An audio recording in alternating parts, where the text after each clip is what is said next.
Assalamualaikum dan salam Malaysia Madani. Alhamdulillah kita bersua kembali dalam rancangan Diari dan Rawat. Selepasnya terima kasih kepada anda kerana menjadi penonton setia kami, sentiasa menemani kami pada setiap hari Rabu jam 9 malam di saluran berita RTM, saluran TV1 ataupun melalui aplikasi RTM Klik. Kalau minggu lepas kita bersama dengan Nirwan, malam ini sekali lagi kita bersama dengan Elaini. Lama tak bersua. Ya, terima kasih Menawar. Assalamualaikum. Lama tak jumpa semua. Maklumlah sekarang Jabatan Kecemasan dan hospital agak busy. Tapi Munawar nak cakap. Untuk topik malam ini sangat penting. Sebab saban hari di Jabatan Kecemasan tempat saya bertugas, kita akan dapat ramai pesakit yang mengadu sakit kepala ataupun mereka pening kepala. So, tahu tak perbezaan sakit dengan pening?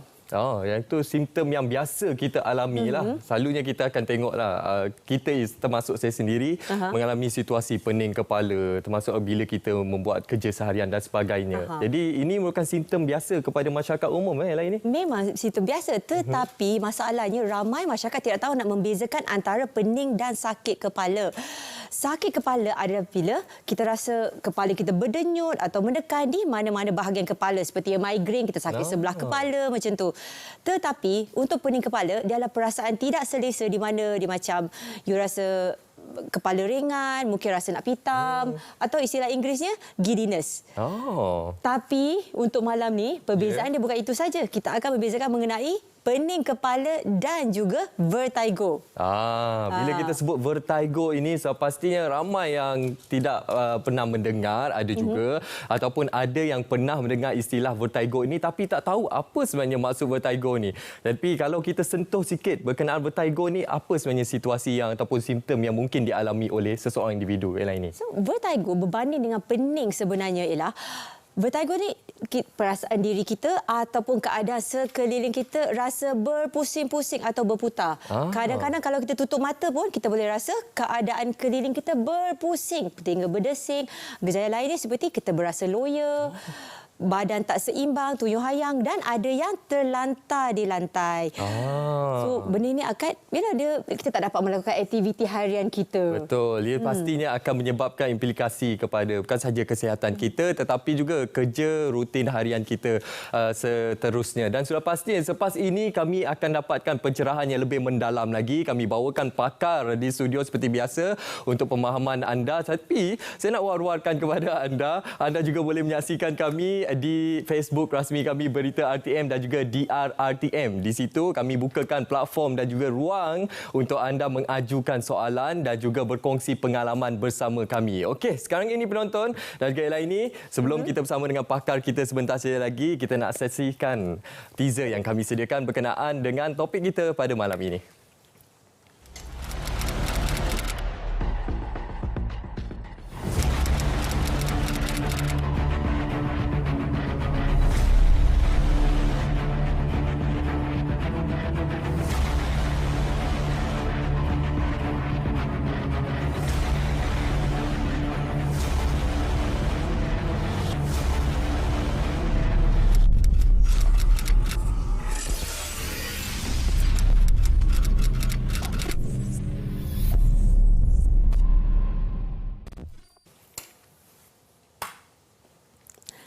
Okay, selamat kembali ke program Diary Rawat. Dan pada malam ini, topik perbincangan kita adalah mengenai pening kepala dan vertigo.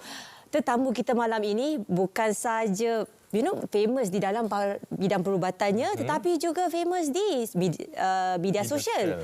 Ya, tak lain dan tak bukan rakan karib saya daripada zaman Houseman lagi, Dr. Tengku Izzulia bin Tengku Nun Ahmad, pakar bedah telinga, hidung tekak, serjeri kepala dan leher dari Hospital KPJ Tawakal Kuala Lumpur. Assalamualaikum doktor. Waalaikumsalam. Ya, apa khabar hari ini? Khabar baik. Alhamdulillah. Elaini hari ini membawa sahabat baik hari ini. Sebenarnya kita dah berkawan lama. Dan saya juga ambil kesempatan ni untuk nak mengucapkan terima kasih kepada Diary Rawat sebab menjemput saya hari ini. So pasti hari ini kita nak kupas topik yang sangat penting doktor untuk kita meningkatkan pemahaman dan juga pengetahuan masyarakat di luar sana. Topik yang sangat menarik, pening atau vertigo. Tadi kita dah berikan kepada penonton pengenalan berkenaan dengan vertigo ini. Mungkin kita boleh lanjutkan daripada pandangan doktor sendiri berkenaan vertigo dan juga pening kepala ini, doktor. Okey, so sebenarnya pening ni dia istilah yang sangat umum lah secara general kan. Macam senang sangat orang nak cakap macam saya pening. Tapi apa sebenarnya maksud pening itu? So pening ni dia boleh merujuk kepada a variety of simptom lah. Contohnya yang macam Dr. Leni ada bagi tahu tadi, perasaan macam tidak stabil, terhuyung-hayang, rasa nak pitam kan. Jadi benda tu sangat general lah. Tapi bila kita bercakap mengenai vertigo ni, dia lebih spesifik, lebih khusus, iaitu perasaan seseorang itu yang mengalami pening tetapi dia juga mengalami seperti persekitaran dia berpusing-pusing. Jadi ada beza dia. Kalau pening biasa tu dia tak sampai terasa seperti berpusing-pusing, tetapi vertigo ni bila kita cakap vertigo, memang dia rasa sama ada dia sendiri yang berpusing-pusing ataupun persekitaran dia berpusing-pusing. So itu adalah dua faktor yang berbeza lah, yang kita nak membezakan antara pening dan juga vertigo. Punca-punca dia pun lain. Dan mungkin kita akan kupas selepas inilah yang tu. Ya, dan juga apa masalahnya lah, ramai daripada rakyat kita beranggapan vertigo ini sejenis penyakit. Tapi sebenarnya vertigo adalah kumpulan gejala-gejala. So seperti yang Dr. Azura cakap, antara gejala ialah seperti loya, berasa pening, berpusing.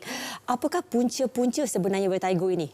Okey, sebelum nak go into detail punca-punca vertigo, saya nak bagi tahu apa beza dengan punca-punca pening pula. Okey, so pening ni, okey, since dia pun general kan. Okey, so bila kita cakap pasal pening, dia ada banyak punca yang macam tak spesifik jugalah. Contohnya kalau orang tu ada tekanan darah tinggi, okey, dia punya high blood pressure tu sangat tinggilah, pun boleh menyebabkan pening. Kalau tekanan darah dia rendah sangat pun boleh menyebabkan pening. Kalau orang tu stres lah, penat, apa semua, ada tiba-tiba rasa anxious pun boleh pening. Tak cukup makan, pening. Gastrik, pening. So semua benda pun boleh menyebabkan pening. So dia sangat tak spesifik. Tapi bila kita cakap mengenai vertigo ni, dia adalah disebabkan perasaan berpusing-pusing tu. Punca dia ada dua pula, kita boleh bahagikan dua kategori, iaitu vertigo pusat, central vertigo, iaitu berpunca daripada otak, dan satu lagi adalah vertigo periferi, di mana dia melibatkan organ keseimbangan badan, iaitu telinga, bahagian dalam. Di sini saya nak ambil kesempatan untuk sampaikan kepada penonton semua, telinga kita ni ramai orang tak tahu yang ada 3 bahagian. Okey. So ramai, hari ni saya siap bawa bonda lagi. Bagus dia bawa telinga. Okey. So ramai orang tahu telinga ni, dia just ingat macam daripada cuping telinga sampailah ke gegendang. Itu sahaja kan. Tapi sebenarnya ini adalah telinga bahagian luar. Telinga kita ni ada telinga bahagian tengah di kawasan ini dan juga telinga bahagian dalam di kawasan ini. So struktur ini sebenarnya vestibular system ni ataupun sistem vestibular, inilah sistem yang kontrol kita punya balance system. So ini adalah telinga bahagian dalam yang berkait rapat dengan yang saya cakap tadi, vertigo periphery, vertigo yang disebabkan oleh telinga. Okey, so vertigo periferi pula, dia merangkumi 80% daripada penyakit vertigo. Maknanya 20% je berpunca daripada central vertigo. Manakala 80% adalah berpunca daripada telinga. Dan kalau kita nak kupas dengan lebih detail lagi, periferi punya vertigo ni kan, vertigo yang disebabkan oleh masalah telinga ni, yang paling common adalah BPPV. Majority orang kalau vertigo dia ada BPPV. So what BPPV? Yes, very good question. Saya bertunggu je mana awak tanya apa BPPV tu kan. Sebab penonton pun tak faham bila kita sebut BPPV tu apa sebenarnya maksudnya, Doktor? Okey, so BPPV ni adalah benign paroxysmal positional vertigo. So sebagaimana nama dia suggest lah kalau kita translate kan. Okey, benign tu maksudnya dia tak bahaya. Dia bukan cancerous, dia bukan kata tumor ke apa. So benign tu maksudnya tak bahaya. Paroxysmal tu maksudnya dia datang dan pergi. Maknanya dia pun tak kata macam ada all the time. Dia pun datang sekejap-sekejap, lepas tu dia pun hilang sendiri macam tu. Tu paroxysmal. Positional ni dia berkait rapat dengan posisi badan seseorang.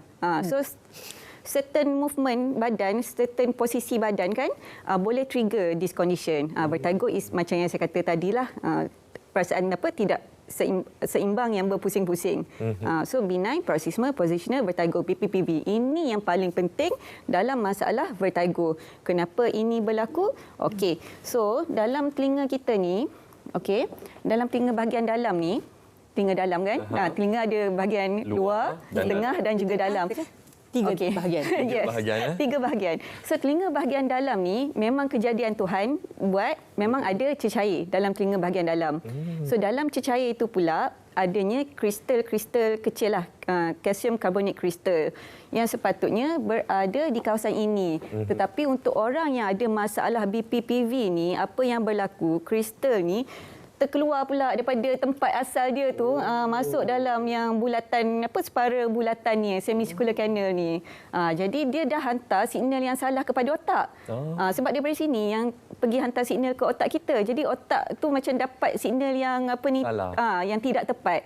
Yang menyatakan macam badan sebenarnya tengah berpusing-pusing, padahal itu tidak berlaku. Yes. Okey, jadi itu yang menyebabkan ketidakseimbangan dalam tubuh badan tu dan sebagainya. Yes, itu untuk BPPV sahaja. Itu yang paling common kan. Itu majoriti orang yang ada vertigo is BPPV. Okey. Yes. Dan ada lagi, kalau kita ada masa saya boleh kupas lagi. Ada masa. Ya, silakan. Okey. Okey, so second one yang paling penting jugalah selepas BPPV yang paling common is Meniere's disease. Apa pula Meniere's disease ni kan? Satu lagi persoalan ni. Kita nak bagi pencerahan kepada masyarakat luar sana. Ya, penonton hari ini belajar macam-macam. Okey, so tadi BPPV, sekarang ni Meniere's disease pula. So Meniere's disease ni dia berkait rapat dengan telinga bahagian dalam juga. Sebab ni yang balance system kan. Okey. So problem dekat balance system yang ni macam saya cakap tadi, adanya cecair. Secara semula jadinya memang ada cecair. Tapi apa yang berlaku untuk orang yang ada Meniere's disease ni, cecair itu berlebihan. Sehingga kan selaput dalam telinga bahagian dalam ni jadi kembung. Dan kadang-kadang pecah. Dan jika tadi orang yang ada BPPV dia punya main symptom adalah vertigo sahaja, orang yang ada Meniere's disease ni bila selaput dia pecah, dia ada 3 benda. Okey. Satu, vertigo. Nombor 2, dia boleh ada berdesing. Telinga bunyi berdesing. Bunyi macam ringing in the ear. Macam ataupun shh, shh, shh, macam itulah. So bunyi bising dalam telinga. So itu simptom yang kedua. Dan yang ketiga, adanya masalah pendengaran. Kurang dengar. So ada 3 lah, vertigo, berpusing-pusing tu, adanya bunyi berdesing dan juga ada kurang dengar. Ada 3 simptom dalam orang yang ada masalah Meniere's disease. Okey. Tapi apakah golongan orang yang akan kena Meniere's disease dan juga BPPV? Ada golongan yang sama ataupun apa risiko-risiko dia lah? Okey, so untuk kedua-dua ni punca sebenarnya memang tidak diketahui lah. Kita panggil of course idiopathic. So maknanya kita tak tahu secara jelas kenapa ini berlaku. Tapi secara kalau kita mungkinlah kita buat andaian semua, mungkin ada viral infection semua untuk orang BPPV tu, mungkin dia memang salah posisi, mungkin dia pernah ada head injury dan sebagainya. Untuk Meniere's disease, kalau kita cakap pasal Meniere's disease sahaja memang tak ada punca, tapi kalau Meniere's syndrome ada. Macam contohnya macam ada masalah hormon dan sebagainya, ada autoimmune disease dan sebagainya, dan adalah maknanya ada contributing factor tu. Okey, doktor, tadi doktor dah berikan gambaran berkenaan istilah-istilah teknikal berkenaan vertigo dan juga bahagian dalam telinga kita ini. Jadi sangat penting jugalah untuk kita fahami sebelum kita nak lanjutkan kepada persoalan-persoalan yang lainnya. Tapi pada ketika ini doktor, ramai juga nak tahu siapakah antara golongan yang berisiko untuk mendapat vertigo ni. Difahamkan golongan wanita lebih berisiko daripada lelaki, doktor. Betul, mengikut kita punya kajian, malang sekali wanita lebih kerap kena vertigo. Antara yang lain-lain lah, risiko-risiko lain selain pada gender wanita adalah mereka yang perokok. Mereka yang mempunyai masalah kencing manis. Sebabnya perokok dan kencing manis ni dia contribute pada ada masalah peredaran darah. Jadi bila peredaran darah tak lancar pada telinga, boleh menyebabkan ada masalah vertigo. Okey, so 1, 2, 3 dah kan? Okey. So ada lagi punca-punca lain macam umur 50 tahun ke atas dan juga seperti yang saya nyatakan tadi, mereka yang mempunyai kecederaan history lah. Maknanya pernah ada kecederaan kepada kepala sebelum ni, mungkin kemalangan, terhentak dan sebagainya. Jadi mereka ni mempunyai risiko yang lebih tinggi untuk mendapat vertigo. Okey, itu pemahaman awal kita Mukadimah untuk topik kita pada malam ini, pening atau vertigo. Dah pening dah dengar. Jangan pening dahulu, selepas ni banyak lagi pencerahan kita nak bawakan kepada anda. Seperti biasa kami nak war-warkan kepada anda boleh berinteraksi bersama kami di ruang Facebook kami Berita RTM ataupun Facebook DRRTM. InsyaAllah kita akan ajukan bersama dengan pakar kita sebentar lagi. Ya, semestinya. So sebelum itu, kita nak bertanya Dr. Zula. Kita akan bertanya lebih mengenai vertigo dan juga pening kepala dan juga komplikasi-komplikasi daripada vertigo. Tetapi sebelum itu semua, kita akan berehat sebentar dan kembali selepas ini.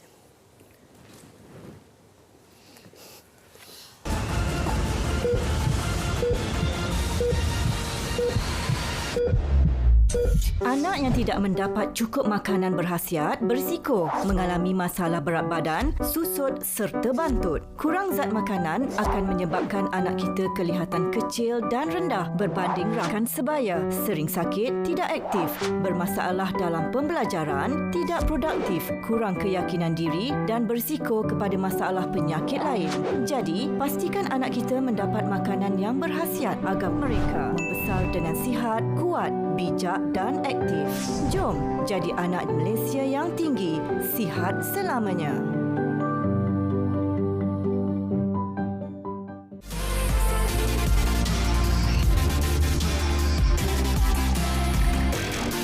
Saya rasa ini bagus. Ini adalah satu usaha kerajaan yang patut kita hargai dan kita banggakanlah bagi membantu rakyat kita yang agak susah sekarang. So ini agak efek ekonomikal untuk customer kita lah.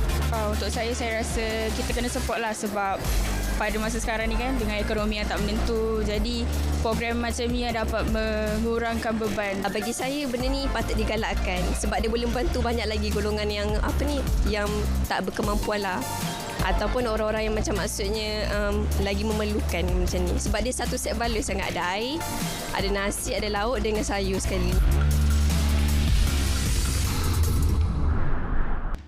Anda mahu berbayar internet mudah alih pada harga yang murah? Satu lagi inisiatif kerajaan perpaduan di bawah KKD untuk golongan B40, penjimatan 22% dengan harga RM69 sebulan, berkelajuan 30 Mbps bersama data tanpa had. Pakej perpaduan internet semuanya ada untuk anda bermula Mac 2023. Pakej perpaduan internet untuk semua.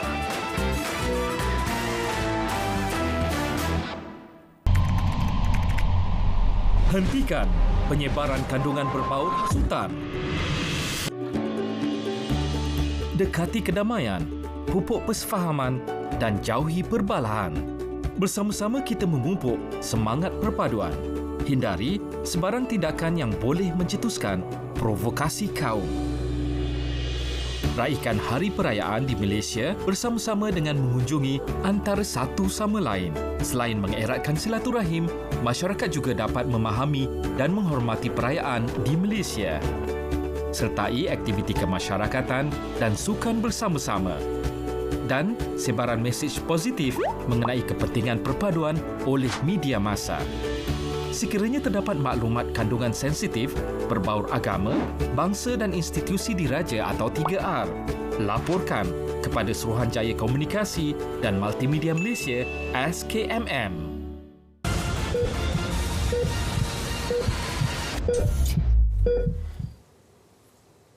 Selamat kembali ke program Diary Rawat. Dan untuk yang baru bersama kami, topik kita pada hari ini adalah mengenai pening atau vertigo. Dan pada malam ini kita ada tetamu daripada KPJ Tawakal Kuala Lumpur, Dr. Tengku Izulia. Dr. Tengku, boleh tak kita sambung lagi mengenai gejala-gejala vertigo, sebab yang saya rasa tadi tak habis lagi. Kita tak berjaya nak mengupas semua gejalanya saja. Okey, boleh. Okey, so macam saya cakap tadi, and also Dr. Elaine ni pun ada bagi tahu, vertigo ni dia bukannya bukan spesifik diagnosis kan. Dia adalah simptom kepada diagnosis-diagnosis lain lah. Macam tadi saya baru sebut BPPV dengan Meniere's disease yang mana dia merangkumi vertigo periferi. Tapi jangan lupa yang kita pun ada vertigo dari masalah otak juga kan. Jadi simptom-simptom dia tu berbeza-bezalah mengikut punca-punca tadi. Jadi the main one is of course seseorang itu ada pening yang berpusing-pusing because that is vertigo. Tapi apa lagi associated symptoms lain, simptom-simptom lain yang boleh ada di samping vertigo adalah bunyi berdesing, kurangnya pendengaran, terasa loya seperti nak muntah, dan boleh juga especially orang yang ada vertigo yang berpunca daripada masalah otak ni, dia terasa seperti lemah badan. Terasa seperti nak lumpuh sebab kita nak ingat kalau yang vertigo otak mungkin punca dia adalah stroke. Mungkin ketumbuhan otak. Jadi mungkin dia akan ada lemah badan, terasa muka pun macam kebas-kebas, dan dia punya vision pun, dia punya penglihatan pun mungkin kabur, mungkin kurang, mungkin nampak dua, double vision. Dia tengok satu objek tu kan nampak macam kenapa berkembar ni. So sebenarnya vertigo boleh jadi bahaya disebabkan ada punca-punca yang lebih serius. Okey, jadi kita perlu ambil serius terhadap simptom-simptom ataupun gejala-gejala berkaitan dengan vertigo ini seperti yang diberi penekanan oleh doktor tadi. Okey, sekarang ini kita akan bersama dengan seorang pesakit ataupun bekas pesakit vertigo ini. Secara dalam talian kami bawakan Encik Amirul Haizat Moraini Muhammad Zaid yang merupakan bekas pengidap vertigo. Assalamualaikum. Waalaikumsalam. Okey, Encik Amirul, mungkin untuk permulaannya boleh kongsikan kepada penonton bagaimana permulaannya menghidapi simptom-simptom berkaitan dengan vertigo ini. Apa antara simptom-simptom yang dialami oleh Encik Amirul sendiri? Okey, dari pengalaman saya lah, untuk simptom pertama yang saya dapat, memang pening tu saya tak boleh nak agak lah. Benda pening dia melayang kan. Kita pening macam, bukan kita migraine. Saya memang dulu selalu kerap migraine. Tapi pening tu macam kita baring pun kita rasa pening melayang. Okey, itu antara simptom awalnya lah. Awalnya, betul. Okey. Sekarang ini bagaimana situasi semasa khususnya berkenaan simptom vertigo untuk Encik Amirul sendiri? Adakah sudah sembuh sepenuhnya ataupun masih lagi dalam perawatan? Kalau buat masa sekarang memang saya sudah sembuh sepenuhnya lah, 99% lah. Perasaan yang melayang tu masih ada sikit saja. Jadi bagaimana Encik Amirul sendiri mengawal keadaan khususnya bila berlakunya simptom-simptom vertigo ini dalam satu masa ni? Kalau dalam satu masa saya cuba mengawalnya dengan saya cuba pegang apa benda yang ada kat tepi saya lah bila saya rasa benda tu melayang. Saya nak elakkan benda saya terjatuh. Okey. Encik Amirul, ramai yang pastinya tidak mengetahui berkenaan dengan simptom berkaitan dengan vertigo ini. Bagi Encik Amirul sendiri, daripada pengalaman sendiri, apabila menghidap vertigo ini, bagaimana dari segi pandangan ahli keluarga, rakan-rakan, majikan? Ialah kadang-kadang urusan kerja kita, urusan kehidupan seharian kita terganggu disebabkan oleh vertigo ini, Encik Amirul. Betul? Ya, betul. Dari pandangan keluarga, mula macam diorang tak percayalah saya kena benda ni. Sebab pengalaman pertama saya pun, kali ketiga saya jumpa doktor baru dia diagnose saya pesakit vertigo lah. Okey. Baru dia dapat tahu yang saya pesakit vertigo. Untuk keluarga pun diorang macam susah nak ni lah, tapi diorang sentiasa membantulah. Untuk isteri saya, dia selalu membantu saya.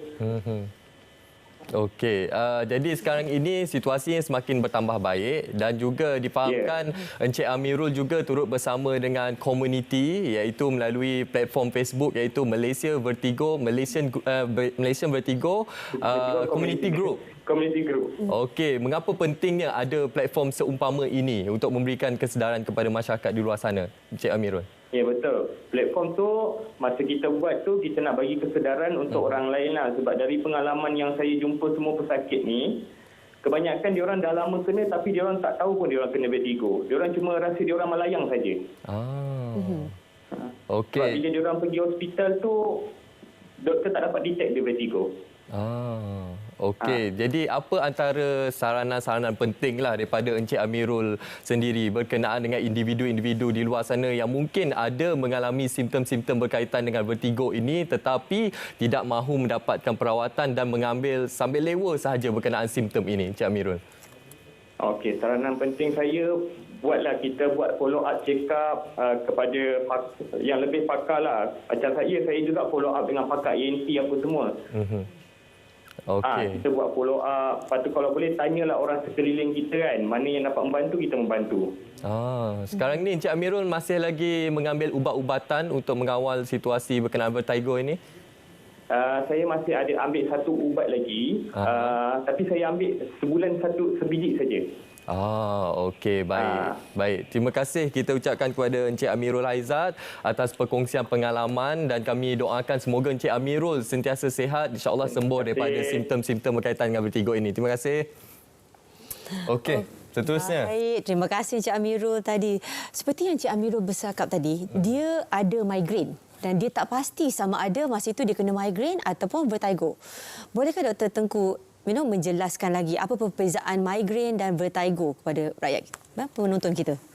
Okey, so migraine dengan vertigo ni sometimes dia memang ada overlapping symptoms dia lah. That's why I rasa the confusion is there. Sebab dalam banyak-banyak simptom migraine, dia ada juga vertigo, ada juga rasa pening. Dan setengah orang yang ada vertigo, dia ada juga sakit kepala. Tapi how to differentiate between these two? Yang migraine ni dia punya main simptom dia, main complaint dia adalah sakit.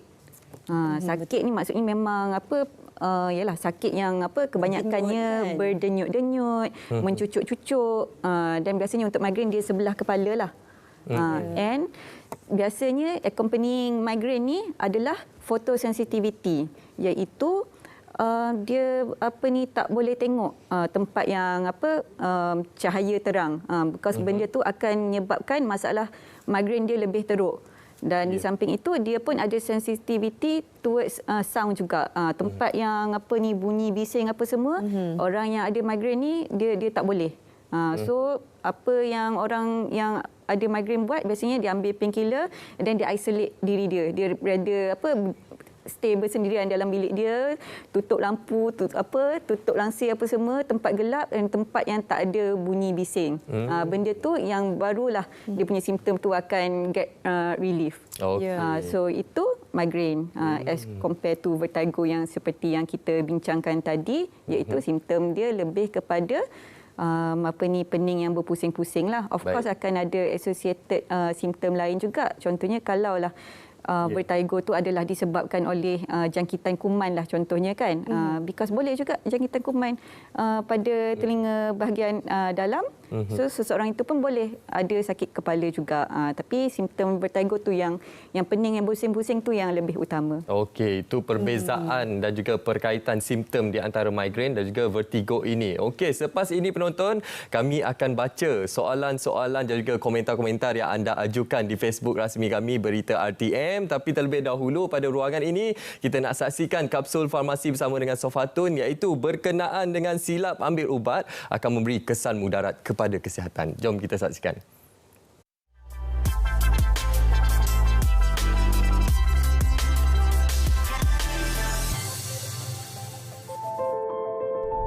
Hai semua, untuk episod kali ini saya akan kongsikan informasi berkaitan dengan silap ambil ubat beri kesan mudarat. Kesilapan pengubatan merupakan sebarang kejadian tidak diingini yang berlaku akibat daripada kesilapan dalam proses pemberian atau pengambilan ubat-ubatan. Kesilapan pengubatan boleh berlaku semasa ubat tersebut diberikan oleh profesional kesihatan atau penjaga maupun ketika pesakit itu sendiri yang sedang mengambil ubat tersebut. Ia boleh berlaku di mana-mana sahaja, sama ada di fasiliti kesihatan maupun di rumah. Golongan pesakit yang berisiko tinggi untuk mengalami kesilapan pengubatan adalah warga emas, pesakit yang mempunyai pelbagai masalah kesihatan dan pesakit yang mengambil pelbagai jenis ubat. Antara contoh kesilapan pengubatan adalah silap ambil ubat pesakit lain, silap dos ubat, silap cara pengambilan ubat, silap masa pengambilan ubat, menggunakan ubat yang telah rosak atau telah tamat tarikh luput atau tidak mengambil ubat seperti yang diarahkan oleh doktor atau ahli farmasi, Jadi jom saya kongsikan tips bagi mengelakkan kesilapan pengubatan. Pertama, kenalilah ubat anda. Pastikan anda faham konsep 5 betul, iaitu 5B. Pengguna ubat yang betul, dos yang betul, cara pengambilan betul dan masa pengambilan yang betul. Kedua, simpan senarai ubat-ubatan termasuklah produk herba, tradisional, vitamin dan suplemen kesihatan yang diambil dan bincangkan bersama-sama doktor atau ahli farmasi dan dikemas kini sekiranya terdapat sebarang perubahan. Pastikan anda baca label ubat setiap kali sebelum mengambil ubat kerana label ubat mengandungi maklumat yang lengkap. Gunakan alat penyukat yang bersesuaian bagi mengelakkan kesilapan sukatan isi padu ubat yang diperlukan. Sukatan yang tepat sangat penting terutamanya kepada bayi dan kanak-kanak. Pastikan juga ubat disimpan dengan betul. Simpan ubat dalam bungkusan asal berserta label ubat kerana setengah ubat kelihatan hampir sama dan boleh menyebabkan kekeliruan, malah boleh juga menyebabkan interaksi sekiranya disimpan dengan ubat atau makanan lain. Simpan ubat pada suhu bilik atau bagi sesetengah ubat pada suhu yang spesifik seperti yang diarahkan oleh doktor atau ahli farmasi dan pastikan ubat disimpan di tempat yang tidak mudah dilihat dan dicapai oleh kanak-kanak. Paling penting, jangan ambil ubat yang telah luput atau berubah warna dan jangan berkongsi ubat. Jadi, sebarang pertanyaan lanjut berkaitan ubat-ubatan, pesakit atau orang awam boleh menghubungi Pusat Panggilan Farmasi Kebangsaan National Pharmacy Call Center di talian 1-800-886-722 dari Isnin hingga Jumaat jam 8 pagi hingga 5 petang kecuali cuti umum.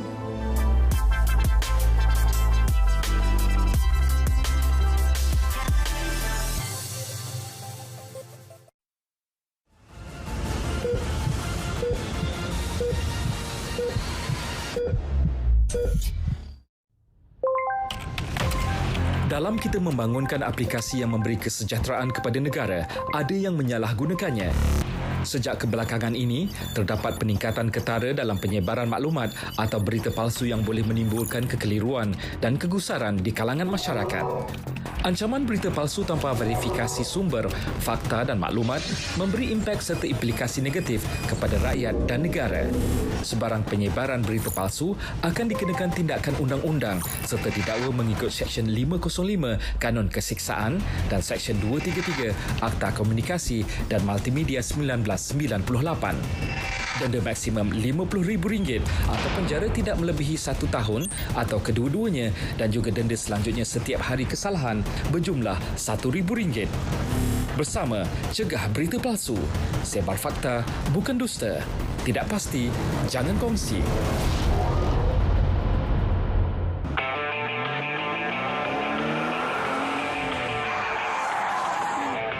Apa hal kita ni? Kejamaan biasa turun.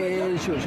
Buatnya nanti dia record video kau marah-marah. Lepas tu dia viral kan. Lepas tu nanti orang kata kau ni macam something jalanan. Macam mana? Tak boleh, Baan. Orang macam ni kalau kita biarkan, menyusahkan orang lain ni. Syuk, cuba kau bayangkan kalau kau kena tangkap nanti. Apa jadi dengan anak bini kau? Ada kau fikir?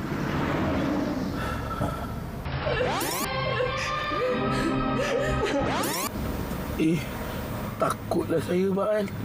Kesian tak ada siapa nak tolong anak bini saya kat rumah. Syuk, biarkan. Tugas ni biarkan pihak berkuasa yang jalankan kerja dia orang. Tugas kita patuhi undang-undang jalan raya. Kita jangan ikut perangai macam dia. Kalau Abang cakap macam tu, baiklah. Sikap anda mengubah segalanya. Kawal emosi dan patuhi undang-undang jalan raya. Dalam kita membangunkan aplikasi yang memberi kesejahteraan kepada negara, ada yang menyalahgunakannya. Sejak kebelakangan ini, terdapat peningkatan ketara dalam penyebaran maklumat atau berita palsu yang boleh menimbulkan kekeliruan dan kegusaran di kalangan masyarakat. Ancaman berita palsu tanpa verifikasi sumber, fakta dan maklumat memberi impak serta implikasi negatif kepada rakyat dan negara. Sebarang penyebaran berita palsu akan dikenakan tindakan undang-undang serta didakwa mengikut Seksyen 505 Kanun Kesiksaan dan Seksyen 233 Akta Komunikasi dan Multimedia 1998. Denda maksimum RM50,000 atau penjara tidak melebihi 1 tahun atau kedua-duanya dan juga denda selanjutnya setiap hari kesalahan berjumlah RM1,000. Bersama, cegah berita palsu. Sebar fakta, bukan dusta. Tidak pasti, jangan kongsi.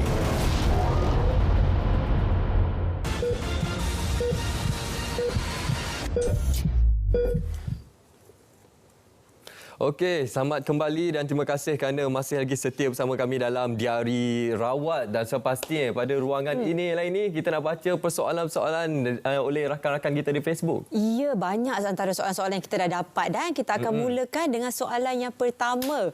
Okey, boleh kita paparkan di dalam skrin kita? Alright, soalan daripada Azidahan. Assalamualaikum doktor. Saya selalu mengalami sakit kepala bukan pening. Sampai tahap saya ikat kepala dengan kain tuala kecil. Adakah ini sejenis vertigo atau lain? Okey, penerangan doktor berkenaan persoalan ini. Okey, so dia punya simptom dia kata sakit bukan pening. Okey, so tu dah tak termasuk dalam vertigo dah lah. Sebab vertigo ni dia memang kena ada pening yang berpusing-pusing. So dia bukan yang masuk nanda kita punya yang general pening tadi dan dia bukan termasuk dalam vertigo. So kalau dia punya simptom teruk sangat tu, dia punya sakit kepala tu sampai kena ikat dengan tuala kan dia kata. Okey, so saya syorkan pada Azida kan, Puan Azida. Kalau sakit kepala ni kerap berlaku lah sampai teruk sangat sampai tahap tu, pergi cek dengan doktor sebabnya takut ada masalah-masalah lain. Sebabnya sakit kepala ni pun dia sangat general. Macam-macam boleh berlaku. Dan untuk klinik saya, di klinik saya lah, saya selalu juga mempunyai pesakit yang ada sakit kepala ni dan yang paling common adalah migraine. Dan yang keduanya adalah sakit sinus. Betul. So sinus pun memang penyumbang besar kepada orang yang ada masalah sakit kepala.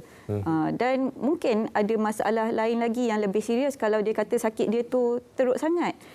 Mungkin nak kena buat CT scan sebab CT scan tu boleh nampak rongga sinus, boleh nampak otak dan juga kalau jumpa dengan doktor bahagian otak mungkin dia akan suggest untuk buat MRI dan sebagainya untuk nak tengok dengan lebih lanjut.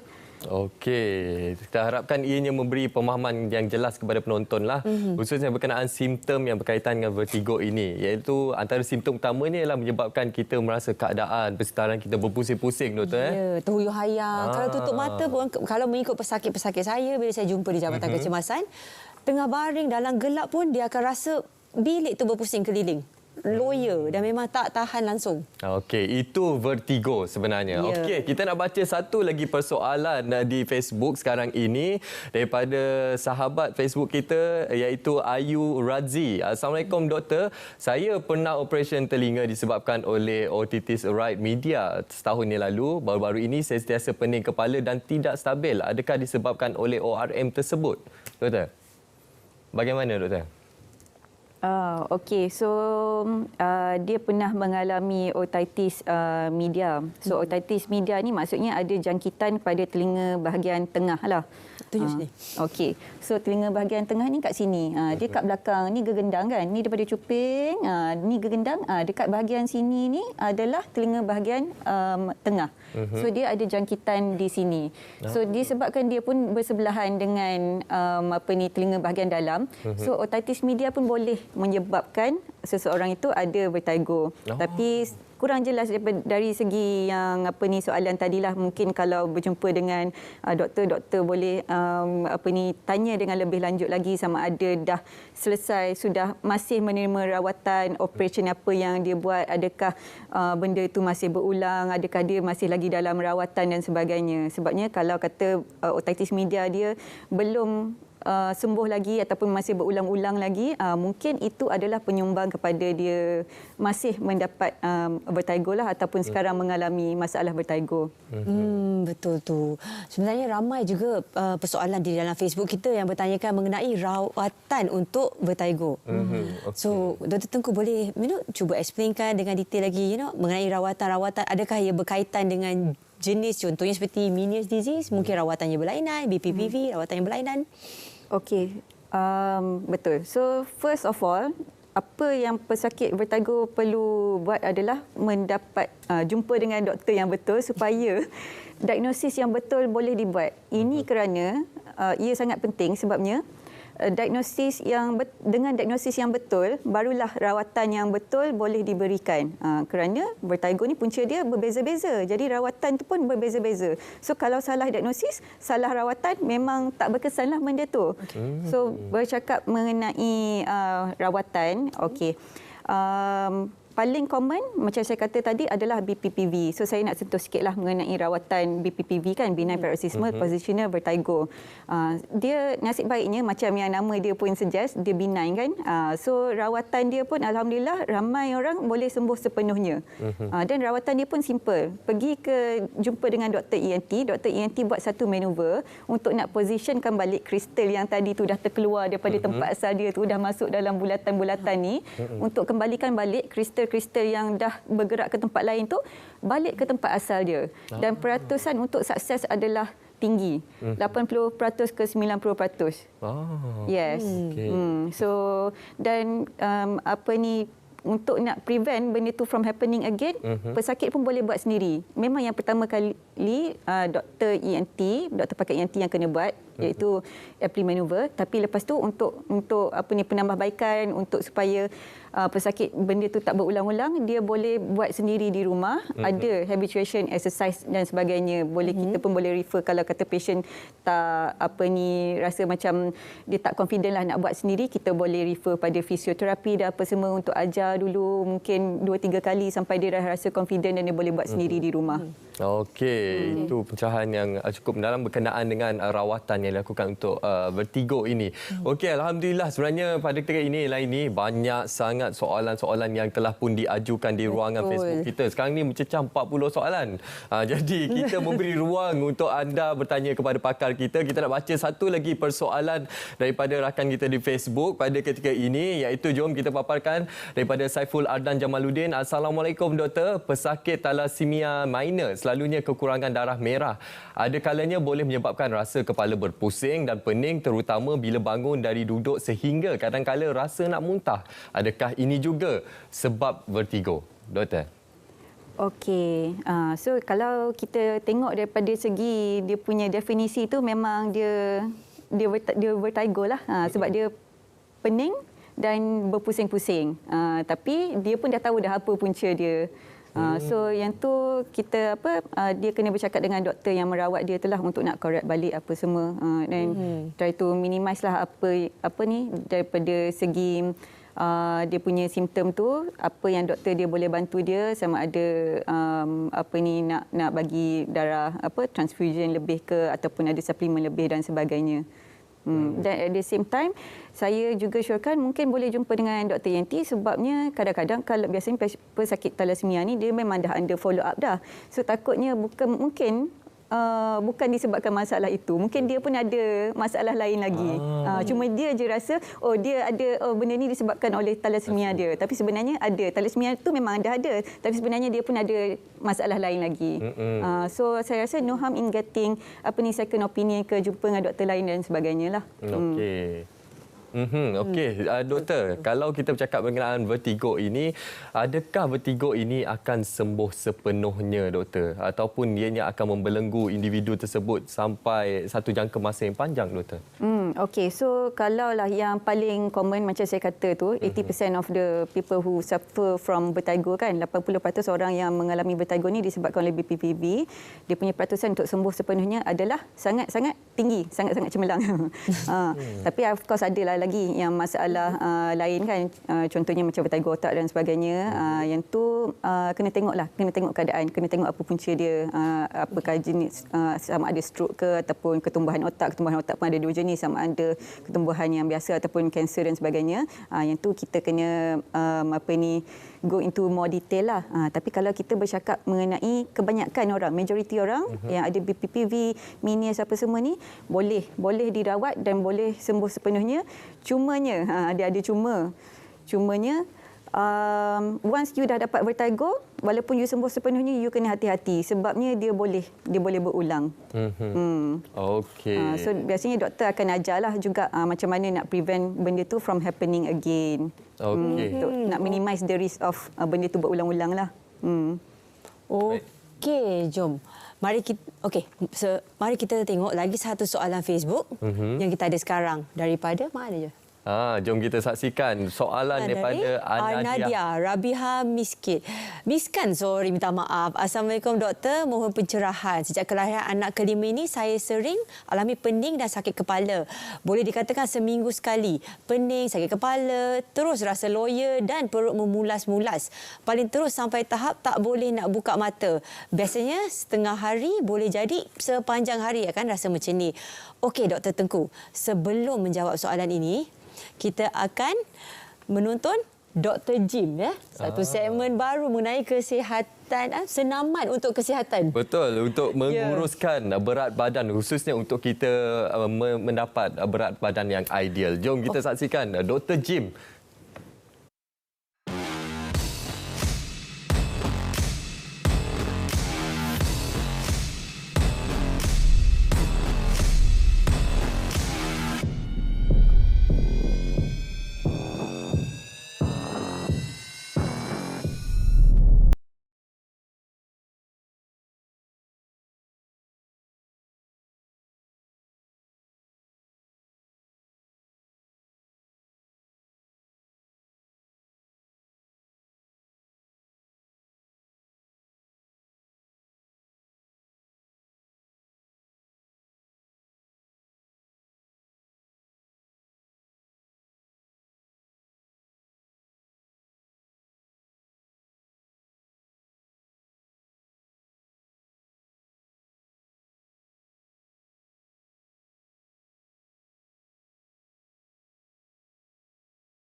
minit setiap hari.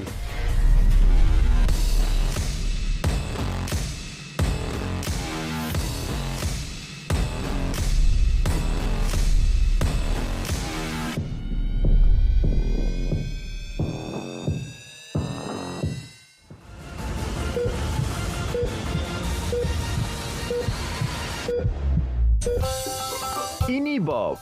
Bob adalah seorang penyelam marin. Setiap hari, Bob mendapati semakin banyak plastik dihanyutkan ke dalam laut.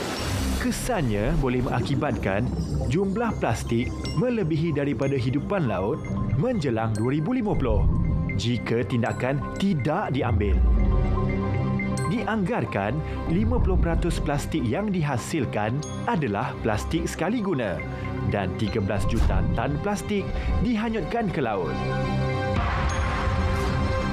Kerana sayangkan alam sekitar, Bob mengambil inisiatif membersihkan sisa plastik.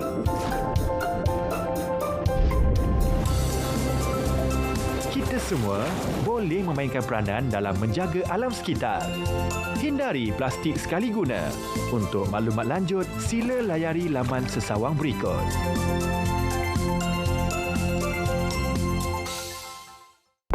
Kecemasan, boleh saya bantu?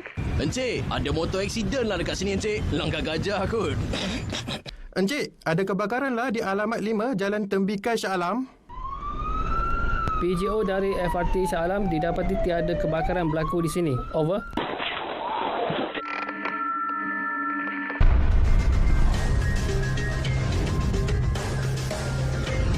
MERS 999. Gunakan dengan berhemah. Himpunan Peristiwa kisah suka duka, konflik antarabangsa. Terkini kami rangkumkan secara komprehensif terus ke kaca TV anda. Saksikan Berita Dunia Isnin hingga Jumaat 11 malam di TV1 dan saluran berita RTM.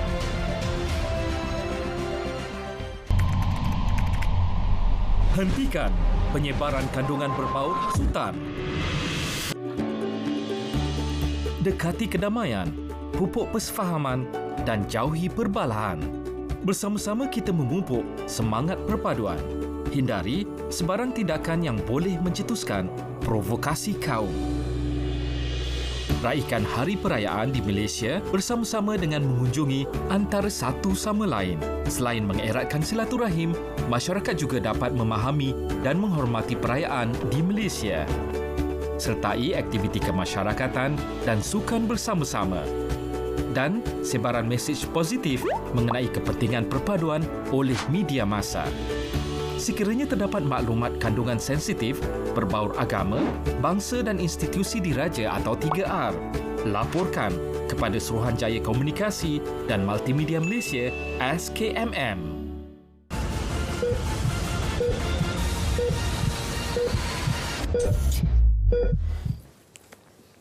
Baik penonton, masih lagi bersama kami dalam Diari Rawat. Kita masih lagi bersama dengan pakar Tengku ENT kita untuk kita mengupas topik berkenaan dengan pening atau vertigo. Betul. Okay, ya, balik kepada soalan Facebook kita tadi.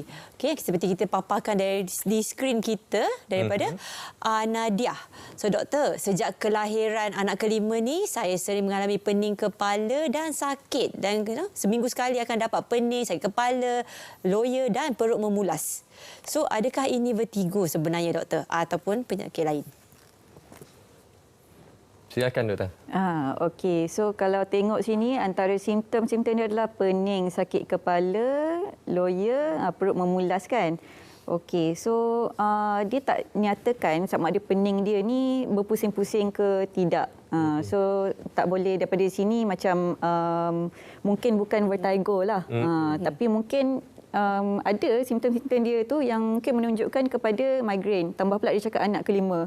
Sebabnya migraine ni macam yang kita tahu, macam apa, ialah jaga anak ni memang kadang-kadang memenatkan. Kadang-kadang stressful pun ya. Saya tahulah, saya pun ibu. So mungkin benda-benda tu menyebabkan dia ada migraine. Tapi itu maknanya salah satulah yang mungkin menyebabkan dia ada masalah tersebut. Saya syorkan kalau kata benda tu memang berterusan, I think you have to jumpa dengan doktor supaya doktor boleh ambil detail history lagi, buat pemeriksaan lanjut dan sebagainya lah. Kot-kot ada masalah lain. Paling utama adalah untuk berjumpa dengan doktor pakar yang bertauliah berkenaan dengan simptom-simptom dialami itulah. Betul. Dan pada ketika ini kita nak baca soalan terakhir daripada rakan kita di Facebook pada ketika ini. Jom kita saksikan soalan yang diberikan oleh penonton kita, iaitu daripada Herol Nisa Abdul Ghani. Assalamualaikum doktor, saya selalu pening serta terasa berpusing-pusing, ada kalanya hingga terjatuh. Untuk pengetahuan doktor, telinga saya hilang pendengaran sebelah kiri serta ada gangguan bunyi yang berdesing macam bunyi cengkerik setiap masa. Jadi doktor, berikan pencerahan berkenaan simptom yang dialami ni doktor. Okey, kalau ikut daripada sini ni pening dia tu memang berpusing-pusing lah kan. So yes, memang dia ada vertigo. So ni fit lah dalam kategori vertigo. Lepas tu dia kata ada hilang pendengaran lah pula kan. Lepas tu bunyi berdesing. So kita salah satu diagnosis yang mungkin dialami adalah Meniere's disease lah, macam yang saya kata tadi. Tapi at the same time mungkin dia pun ada masalah lain lagi juga. Yang tadi saya tak sempat nyatakan, mungkin kalau kata benda tu dia punya pening tu berterusan, kalaulah dia ada macam demam juga dan sebagainya, ada maknanya jangkitan kuman, boleh juga benda tu disebabkan oleh satu kondisi yang kita panggil labyrinthitis lah. Jadi untuk nak tahu which is which apa semua, doktor kena check dulu pastikan betul-betul diagnosis tu supaya rawatan yang betul boleh diberikan. Sebabnya kalau untuk minies dia ada ubat lain, tapi kalau kata ada jangkitan kuman dan sebagainya kena bagi antibiotik dan sebagainya. Jadi benda tu rawatan tu pun dia berlainan. So the most important thing is memang kena seek treatment lah untuk kondisi seperti ini. Sebabnya macam dah ada a few symptoms dah tu. And dia bukan simple vertigo je lah tu. So better get check further. Okey, doktor, rata-rata daripada persoalan yang saya baca di ruang Facebook pada ketika ini, doktor, ada yang menyatakan dan juga berkongsi pengalaman vertigo ini memberi kesan kepada psikologi mereka, doktor. Ada sehinggakan mereka takut untuk memandu, takut untuk berada di tempat awam. Jadi mungkin ada sedikit saranan daripada doktor. Sekiranya vertigo ini menyerang pada satu masa itu, apa sebenarnya yang boleh kita lakukan? Okey, so vertigo ni walaupun majoriti dia adalah tidak bahayalah sebab majoriti kan BPPV. So majority of the time tak bahaya, tapi walaupun kondisi itu tak bahaya, tapi kalaulah dia alami oleh pesakit tu sewaktu dia tengah driving ke ataupun tengah handle tengah pegang anak ke, kan, tengah driving, tengah handle yang mesin-mesin yang bahaya dan sebagainya, of course benda tu boleh membahayakan dia dan juga orang sekeliling. So kalau biasanya orang yang ada vertigo ni dia bolehlah ada juga yang terus berlaku, tapi ada juga yang macam dapat satu macam aura dulu, dia macam dapat warning sign.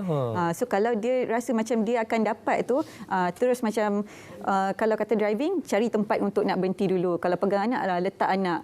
So make sure you are seated tempat yang selamat lah.